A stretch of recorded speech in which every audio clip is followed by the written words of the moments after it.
Welcome to Nisha's dreams. ഇത് വിഷു ദിവസം എടുക്കുന്ന വീഡിയോ ആണെന്ന് എല്ലാവർക്കും കണ്ടപ്പോൾ മനസ്സിലായി കാണുമല്ലോ. അപ്പം എല്ലാവരുടെയും വിഷു നന്നായിട്ട് ആഘോഷിച്ച് കാണും എന്ന് ഞാൻ വിശ്വസിക്കുന്നു. രാവിലെ ഞങ്ങളും കണിയൊക്കെ കണ്ടു. മുരളിയേട്ടനെ നന്ദുവിനെയും ഒക്കെ രാവിലെ ഉണർത്തി കണി കാണിച്ചു. അപ്പം എല്ലാ പ്രാവശ്യവും ചെയ്യുന്നത് പോലെ തന്നെ ഞാൻ എഴുന്നേറ്റ് കണി കണ്ടു കഴിഞ്ഞ് കുളിച്ച് വിളക്ക് കത്തിച്ചിട്ടാണ് രണ്ടുപേരെയും കണി കാണിക്കുന്നത് കേട്ടോ. എന്നിട്ട് ഞാൻ കണിയൊക്കെ കാണിച്ചു കഴിഞ്ഞിട്ട് പിന്നെ അവിടെ പ്രസാദം എന്തെങ്കിലും വെക്കാനായിട്ട് ഒരു അവല് വിളയിച്ചത് ഉണ്ടാക്കാമെന്ന് വിചാരിച്ചു. കാരണം ഇന്നിപ്പോൾ പായസമൊന്നും ഉണ്ടാക്കുന്നില്ല. ഞങ്ങൾ സദ്യ ഓർഡർ ചെയ്തേക്കുവാണ്. പിന്നെ അമ്മയും ഒരു പായസം ഉണ്ടാക്കുന്നുണ്ട്. അപ്പോൾ പിന്നെ ഒരുപാട് പായസങ്ങൾ വേണ്ടല്ലോ എന്ന് വിചാരിച്ചിട്ട് ഞാനൊരു അവല് വിളയിക്കുന്നതാണ്. അപ്പം ആദ്യം ഇതിപ്പം ഞാൻ കൺവെൻഷൻ സ്റ്റൗവിലാണ് ചെയ്യുന്നത് കേട്ടോ. ഞാനിങ്ങനെ പ്രസാദമൊക്കെ ഉണ്ടാക്കാനായിട്ട് നമ്മൾ നോൺ വെജൊക്കെ കുക്ക് ചെയ്യുന്ന സ്റ്റൗവിൽ ചെയ്യണ്ടല്ലോ എന്ന് വിചാരിച്ചിട്ടൊരു കൺവെൻഷൻ സ്റ്റൗ മേടിച്ച് വെച്ചിട്ടുണ്ട്. അപ്പം അതെടുത്തിട്ട് അതിനകത്ത് ഇച്ചിരി നെയ്യ് ഒഴിച്ച് കുറച്ച് അവലിട്ട് അവലൊന്ന് ജസ്റ്റ് ഒരു 2 മിനിറ്റ്സ് ഒന്ന് മൂപ്പിച്ച ശേഷം ജസ്റ്റ് ഒന്ന് സ്റ്റിർ ഫ്രൈ ചെയ്യും അവൽ മാത്രം ഇട്ടിട്ട് നെയ്യിൽ. പിന്നെ അതിലോട്ട് ശർക്കര ഉരുക്കിയത്, ശർക്കര ഞാൻ എപ്പോഴും ഉരുക്കി വെച്ചിട്ടുണ്ടാവുമേ. ആ ശർക്കര ഉരുക്കിയത് ഇട്ട് ഒന്ന് 2-3 മിനിറ്റ്സ് ഒന്ന് ഇട്ട ശേഷം പിന്നെ അതിലോട്ട് ആവശ്യത്തിന് തേങ്ങ തിരുമ്മിയതിടും. ഇതിപ്പോൾ എല്ലാവർക്കും അറിയാവുന്നതായിരിക്കും അവൽ വിളയിച്ചത്. എന്നാലും ഞാനൊരു എളുപ്പപ്പടി അവൽ വിളയിച്ചതെന്ന് ജസ്റ്റ് ഞാൻ എങ്ങനെ ഉണ്ടാക്കുന്നതെന്ന് പറയുന്നതേ ഉള്ളൂ കേട്ടോ. അപ്പോൾ തേങ്ങ ഒരു 4-5 ടേബിൾ സ്പൂൺ. പിന്നെ ഞാൻ ഇതിനകത്തോട്ട് എള്ളിടും. കാരണം എന്താണെന്ന് വെച്ചാൽ ഇത് തന്നെയാണ് ഞങ്ങളിന്ന് ബ്രേക്ക്ഫാസ്റ്റ് ആയിട്ട് പ്ലാൻ ചെയ്യുന്നത് കേട്ടോ. പിന്നെ അപ്പം എള്ളിട്ടു. അതിൻ്റെ കൂടെ തന്നെ ഏലക്ക പൊടിച്ചത്. അതിൻ്റെ ആ ഏലക്കയുടെ തൊലി ഇടത്തില്ല. ഏലക്ക പൊടിച്ചിട്ട് അതിൻ്റെ ഉള്ളിലത്തെ ഭാഗം മാത്രമേ ഇടത്തുള്ളൂ. എനിക്ക് ശകലം മുട്ട് വേദനയായിട്ടിരിക്കുകയാണ്. ഞാൻ ഈ കാശി യാത്രയൊക്കെ കഴിഞ്ഞ് വന്നിട്ട് എനിക്ക് പിന്നെ ഇവിടെ ഒരു സൂഫി ഡാൻസ് പ്രോഗ്രാമൊക്കെ ഉണ്ടായിരുന്നു. അതിൻ്റെ ഗെറ്റ് റെഡി വിത്ത് മീ ഷോർട്സൊക്കെ എല്ലാവരും കണ്ടു കാണുമല്ലോ. അപ്പം ആ സൂഫി ഡാൻസും പിന്നെ എൻ്റെ അല്ലാത്ത ഡാൻസും കഥകളി എല്ലാം കൂടെ ആയിട്ട് മുട്ടിന് കുറച്ച് പണി കിട്ടി. അങ്ങനെ ഒരു ഇഞ്ചക്ഷനൊക്കെ എടുത്ത് കുറച്ച് റെസ്റ്റിലാണ് ഞാൻ. അപ്പോൾ അതിൻ്റേതായ കുറച്ച് വേദനയൊക്കെ ഉണ്ട് മുട്ടിന്. അതുകൊണ്ട് ഞാൻ അധികം നിന്നുള്ള പണിയൊക്കെ മാക്സിമം ഒന്ന് അവോയ്ഡ് ചെയ്യാണ്. ഒരു 2-3 വീക്സ് റെസ്റ്റിലാണ് ഇപ്പം തൽക്കാലം. അതുകൊണ്ടാണ് ഞാനിങ്ങനെ എളുപ്പപ്പണിയിൽ കാര്യങ്ങളൊക്കെ മാനേജ് ചെയ്യുന്നത്.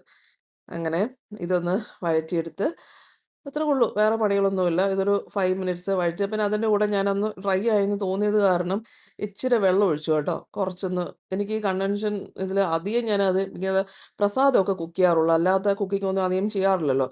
അപ്പോൾ എനിക്കതിൻ്റെ ആ ടെമ്പറേച്ചർ മെയിൻ്റനൻസ് ഞാൻ ആദ്യം ഒന്ന് ആ ടെമ്പറേച്ചർ മെയിൻറ്റെയിൻ ചെയ്യുന്ന ആ ഒരു ഇതിലിട്ടു. പിന്നെ കറി ഇതിലിട്ടു. എനിക്ക് ഏതിലിടണമെന്നൊന്നും വലിയ പിടിയില്ലായിരുന്നു. നമ്മൾ ഈ സ്ഥിരം കൺവെൻഷൻ ഇതിൽ കുക്ക് ചെയ്യുമ്പോൾ ആൾക്കാർക്ക് അറിയായിരിക്കും. എനിക്കത് പിടിയില്ലാത്തതുകൊണ്ട് അത് കുറച്ച് കൺഫ്യൂഷൻ ഉണ്ടായിരുന്നു. പിന്നെ കുറച്ച് വെള്ളം ഒഴിച്ചു. പിന്നെ അവസാനം ഓക്കെ ആയെന്ന് തോന്നിയപ്പോഴത്തേക്കും ഫ്ലെയിം ഓഫാക്കി. പക്ഷേ സംഭവം നല്ല ടേസ്റ്റി ആയിരുന്നു കേട്ടോ. ബ്രേക്ക്ഫാസ്റ്റായിട്ട് അതാണല്ലോ കഴിച്ചത്. ആദ്യം നമ്മൾ നിവേദ്യത്തിന് വിളക്കിൻ്റെ അവിടെ വെച്ചു. അതാണ്ട് ഇതെനിക്ക് നമ്മൾ പ്രസാദമൊക്കെ ഞാൻ എപ്പോഴും വെക്കാനായിട്ട് ഇങ്ങനത്തെ 2-3 പാത്രം ഞാൻ മേടിച്ച് വെച്ചിട്ടുണ്ട് കേട്ടോ. ബ്രാസിൻ്റെ 2-3 ഇങ്ങനത്തെ കുഞ്ഞ് ക്യൂട്ട് പാത്രങ്ങളുണ്ട്. ഇതിലാണ് ഞാൻ എപ്പോഴും പ്രസാദം എന്തെങ്കിലും ഉണ്ടാക്കി വെക്കുന്നത്. മിക്കപ്പോഴും അങ്ങനെ ഫ്രൂട്ട്സൊക്കെ ഇങ്ങനെ എന്തെങ്കിലും വിശേഷ അവസരം ഉണ്ടെങ്കിൽ ഞാൻ എന്തെങ്കിലും ഉണ്ടാക്കി വെക്കാറുള്ളൂ. അല്ലെങ്കിൽ ഫ്രൂട്ട്സൊക്കെ ആയിരിക്കും ഞാൻ വെക്കാറുള്ളത്. അങ്ങനെ ഇത് വെച്ച് കഴിഞ്ഞിട്ട് ഞങ്ങൾ കുറേ കഴിഞ്ഞിട്ട് ബ്രേക്ക്ഫാസ്റ്റൊക്കെ കഴിച്ചപ്പോഴത്തേക്ക് സംഭവം നല്ല ടേസ്റ്റിയാണ് എന്നെനിക്ക് മനസ്സിലായി. അതുകൊണ്ടാണ് ഞാനത് കാണിക്കാനും കൂടെ കാര്യം. പിന്നെ വിഷുക്കൈ നീട്ടം കൊടുക്കുന്ന പരിപാടിയാണ്. നന്ദുവിന് ഞാൻ മുരളിയേട്ടൻ ആക്ച്വലി എനിക്കന്ന് വിഷുക്കൈ നീട്ടം തരാൻ മറന്നുപോയി കേട്ടോ. അന്ന് ഞാൻ രാത്രിയിലാണ് മുരളിയേട്ടനോട് പറഞ്ഞത്, എവിടെ മുരളിയേട്ടൻ വിഷുക്കൈ നീട്ടം? അതുകൊണ്ട് അത് നിങ്ങൾ വിചാരിക്കുക എവിടെ വിഷുക്കൈ നീട്ടം മുരളിയേട്ടൻ തന്നത് വീഡിയോയിലില്ലല്ലോ എന്ന്. അപ്പോൾ ഞാൻ നന്ദുവിന് കൊടുക്കുന്നത് കണ്ടിട്ട് പോലും മുരളിയേട്ടൻ ഓർത്തില്ല. എന്താണെന്ന് എനിക്ക് മനസ്സിലായില്ല. മുരളിയേട്ടൻ ഓർത്തില്ല. പിന്നെ ഞാൻ വിചാരിച്ചു അങ്ങനെ ഇപ്പോൾ ചോദിക്കണ്ടല്ലോ, ഓർക്കട്ടെ എന്ന് വിചാരിച്ചു. പിന്നെ ഞാനും മുരളിയേട്ടനും നന്ദുവിന് വിഷുക്കൈ നീട്ടം കൊടുത്തു. ഹാപ്പിയായി. വിഷുക്കൈ നീട്ടം കിട്ടിയതുകൊണ്ട് ഹാപ്പിയായെന്നല്ല, ഞാൻ ഹാപ്പിയായി. നന്ദുവിന് വിഷുക്കൈ നീട്ടം കൊടുത്തു കഴിഞ്ഞ് പിന്നെ അമ്മ പറഞ്ഞിരുന്നു വിഷുക്കൈ നീട്ടം മേടിക്കാനായിട്ട് അങ്ങോട്ട് ചെല്ലാൻ പറഞ്ഞിട്ടുണ്ടായിരുന്നു. അങ്ങനെ അങ്ങോട്ട് ചെന്നു. എൻ്റെ തലയിൽ പൂ വെച്ചത് എനിക്ക് ഭയങ്കരമായിട്ട് ഇഷ്ടപ്പെട്ടു. ഇത് ട്യൂബ് റോസ് മിക്സ്ഡ് വിത്ത് റോസാണ്, ബട്ടൺ റോസ്. ഞാൻ ട്യൂബ് റോസ് ആദ്യമായിട്ടാണ് തലയിൽ വെക്കുന്നത്. എനിക്കൊരു കൺഫ്യൂഷൻ ഉണ്ടായിരുന്നു ട്യൂബ് റോസ് തലയിൽ വെക്കുമെന്ന്.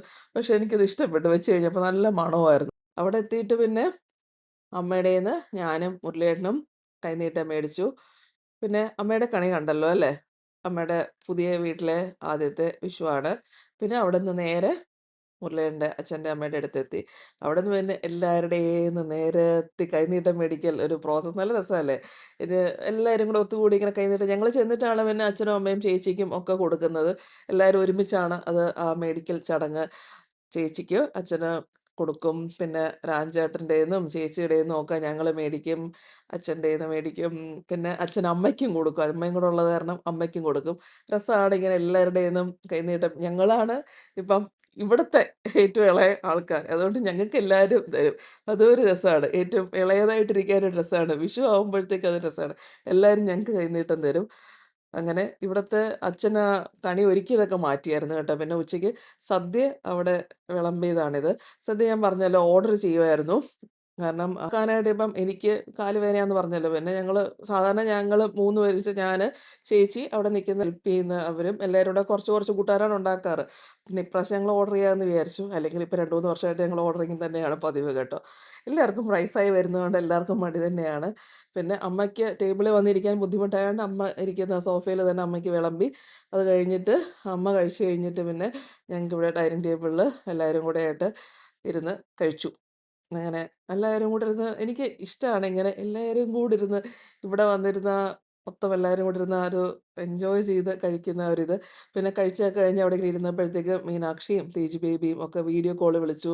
പിന്നെ വാവയുടെ ഇങ്ങനെ തലയിൽ നിറച്ച് പൂവൊക്കെ വെച്ച് പട്ടോടെ ഇട്ട് അത് കണ്ട് രസമായിരുന്നു. അതൊക്കെ കണ്ട് കുറേ നേരം സംസാരിച്ചു. അങ്ങനെ കുറച്ച് നേരം അവിടെ ഇരുന്ന് കുറച്ച് കഴിഞ്ഞ് അവിടെ നിന്ന് അങ്ങ് ഇറങ്ങി. ഇതൊക്കെയായിരുന്നു വിഷു വിശേഷങ്ങൾ. പ്രത്യേകിച്ച് വേറെ പരിപാടികളൊന്നുമില്ല. വിഷുവിന് എല്ലാവരും കൂടെ ഇങ്ങനെ ഇരുന്ന് സംസാരിക്കുന്നത് തന്നെയാണല്ലോ വിശേഷം. അങ്ങനെ അത്രയൊക്കെ ഉള്ളൂ വിഷു വിശേഷങ്ങൾ. ഞാൻ എന്നെ തന്നെ ഇങ്ങനെ കുറേ നേരമൊക്കെ വീഡിയോയിൽ എനിക്ക് ഇഷ്ടപ്പെട്ടു. അന്നത്തെ എൻ്റെ ആ പൂവെക്കലും. പഴയ ഒരു സാരിയാണ്, ഞാൻ പുതിയ ഡ്രസ്സൊന്നും മേടിച്ചില്ല.